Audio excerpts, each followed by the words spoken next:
My last ride on October the 14th at Newcastle, and I remember ringing up Roger Charlton, Alan King and William Haggis and said, they were riding for Maine at the time, and said, look, I'm going to have a couple of quiet weeks and see what happens. My weight was playing around. So on that last day, I think I was 8 stone 12. Within 2 days, I'd put on a stone. Wow. Within 2 days, I'd put on a stone. I've had weekends like that, to be fair. It never levelled off. I kept rising. I got up to sort of 10, 12, 10, 11, and I thought, well, this is not natural. And I was still fit, and I just thought that I was just pushing myself to the limit, and I never thought I'd ever get it back down. I ended up going up to John Moore University in Liverpool, and he basically said, your natural body weight is 10 stone, it's as light as you should be. And I was doing 9 stone every day. And oh, my God. So I just thought, for health, and with our family genes, you know, they're not been the healthiest in the world. Mentally, like, having, obviously, with your family situation, it was kind of inevitable that you were going to go into training. If you hadn't got a kind of a future plan, it would have made it harder and you'd have stuck with it. Yeah, and put up with it. We've got a horrible family trait. Sam is the same as me, and so is Dad. We are so ignorant and bullish. Like, I don't think I ever did overweight. Like, if I said I'd do something, I'd do it. Yeah, I never ever did overweight. Sam would be the same, and Dad's the same. If you put our minds to it, we'll always do it. I always wanted to train because I love the side of it, which I do a lot now with Dad, is the race planning. That was always the fun side of it. So I always thought I was going to go into training eventually.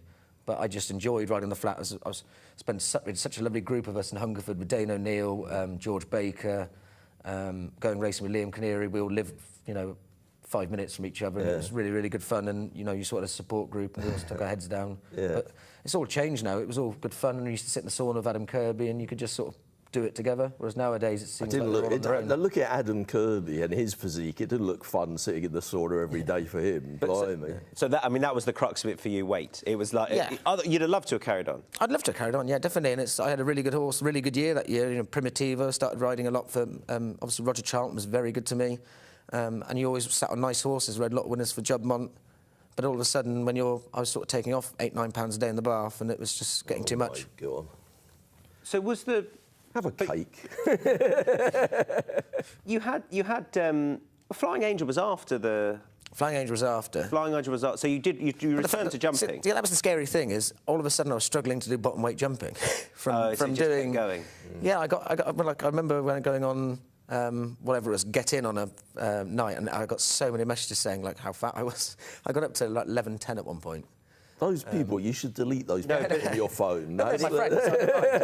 And this, looking at you, I don't think is ever going to be something you struggle with, although, you know, you never know. But that is the thing that people, you know, when you're working on a race day with a retired jockey now, people just come out the ring room and go, well, it's a real focal point, isn't it? You know, what happens to you after you retire weight-wise? Because you've obviously spent so many days across your life just...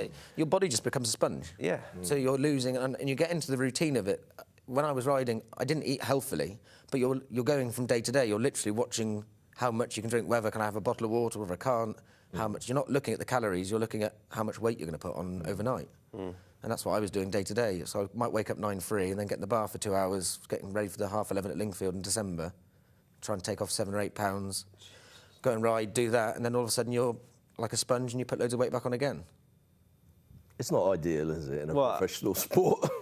No, it's kind of unique to this sport to an extent, isn't it? You know, boxers have it as well, but I guess that they can fluctuate a little bit more throughout the year, whereas you've got to be hitting weight day in, day out. Yeah, exactly. And if you don't do overweight, if you do overweight, it's unprofessional, isn't it? And that's where I looked at it. I had to make weight.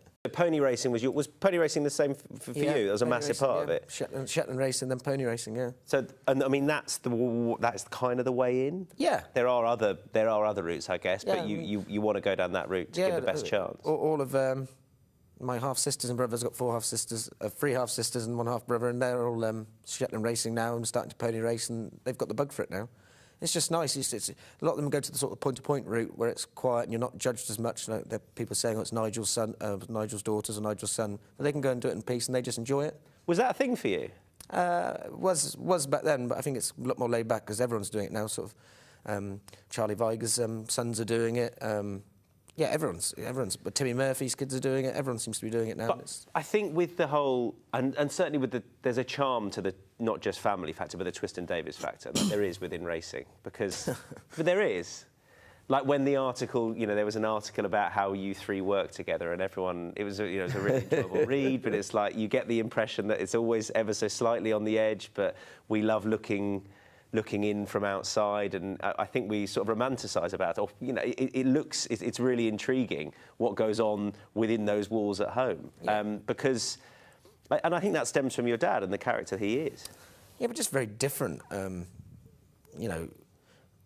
and I aren't like what John, Drew and AJ will be, or what John and Tate will be. Like, my dad isn't my dad, he's my best friend. We generally play around and mess around together. It's not serious. It's like the family business is deadly serious, but we generally all work well together and enjoy it. It's not the be-all and end-all. Like, we don't cry if we don't have big winners or this or that. Like, of course we want to, but we all just get on and try and, you've only got one life, you've got to enjoy it. So we all just try and have as much fun as we can and do it together. And there seems a real playful quality about it as well. Like it looks fun, and no interviewing Sam after races as well. You really get that sense from the three of you. Yeah, although most interviews now done by the son, but you get the sense that you're all really enjoying it. Yeah, we try to have a laugh while we're doing it. And when we're stood on the top of the gallops with Jim Old and Carl and Dad, and I, if you're not laughing at any joke, if you take it too seriously, I mean, it's a horse running around the field. I mean, we're trying to do our best by our owners, but you've got to enjoy it while you're doing it. I mean, if you stress yourself out too much, you run yourself into the ground. Yeah, but yeah, it's not easy, is it? Yeah, I mean, staff will tell you different. I mean, do get very stressed and I do get worked up, and I might shout here and there, but as soon as I do it, after 10 minutes, I'll apologise to all of them and say sorry. But we're just trying to do the best by the owners and the horses, and obviously the family business, and obviously want Sam to do very well. Have you had to transition a little bit from being, the Nigel's son to being the name on the door now, and how perhaps staff receive you and see you, or does that happen quite organically? It sort of happened. The staff always knew it was coming, but it happened probably when our head lad Sparky got injured. I had to take a massive step forward there. Instead of just doing entries, declarations and training the horses, all of a sudden our head lad was down, and I had to check legs every evening, make sure the staff were on time, talk to them, talk to Faye, who was in charge of the travelling. All of a sudden I had to take a massive step forward there for what I was doing, and I think that made a massive difference. But now Sparky's back, I can sort of go back to my own role. But no, the staff are all good. I treat them all equal. They're all friends as much as anything, and we're like a small little family. But no, they all respect, and they know it's mine and Dad's decisions, and yeah, we'll listen to everything they've got to say, because at the end of the day, they love and care for their horses, and if I don't listen to them, then I'll be a bit of a wally. How was last season? I know it wasn't. So last season it was unofficial, wasn't it? Because it wasn't named, but it was very much a joint operation. Yeah. Last year, nothing's actually changed at all, really. No. Last year was the same as Dad and I will speak to as many owners as we can. We do the entries and decks every morning together. I'll do the riding out list every morning at 6 o'clock next to him. Nothing's changed at all, apart from it's just Nigel and Willy instead of Nigel. Yeah, I don't really get it. When two trainers merge that are not related and have different yards, I get it why they have a kind of joint licence. With the kind of father-son ones, is it just because, I don't know, if Nigel falls under a bus tomorrow, there's a security of tenure for the business and it makes the transition easier? Or is it like, it doesn't seem like there's any different, really. No, there's no difference, but I suppose... I mean, is it a big deal? Do you have to? It's still a big deal. You have to apply and stuff. Yeah, the BHA it's quite hard, is it? James Muir was really helpful, and because we're father and son, it managed to pass through a lot quicker than most would, because obviously our thing is Grange Hill Farm Limited. It's not actually either or of us. So luckily it passed through quite quick. But as you say, it's taken a long time. Look at poor Michael Scudamore with Lucinda Russell. It seems to be taking forever, and he's probably doing as much work as ever. Yeah, As I said, nothing's changed for us, but the fact is, I did have a couple of years where I was on my own doing pre-training and breaking at the top yard where Fergal O'Brien trained, and then decided to join up with Dad 3 years ago, and then it's just natural progression.